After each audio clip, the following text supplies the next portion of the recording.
So you're going to have to clean your FEP from time to time. If you want to change your resin, if you are going to put your printer away for a while, and if you keep your 3D printer near an open window, I don't know why you would, but the resin is going to cure over time if it is exposed to any UV light. So that's something to really consider when taking care of your machine. You definitely have to take care of your 3D printer. You have to take care of your FEP.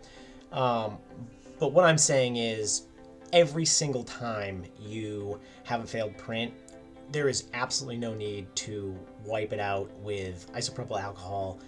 Just use this tip here. All right, drain the vat of as much resin as you can. Put it in a paint filter. Wipe your vat. Gently press up on the print with a clean glove and slide the plastic scraper underneath. Try and pull up as you go. Get the rest of it, the resin out of the vat, just in case there's any bits that have failed.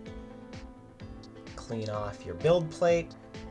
Always remember, when you take a failed print or any print off your build plate, you hold the plate itself, not the mechanism that holds it to the printer. That can screw up your alignment.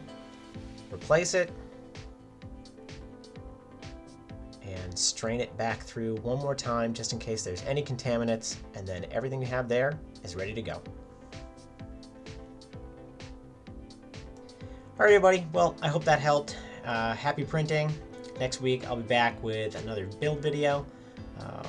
Till then, see ya.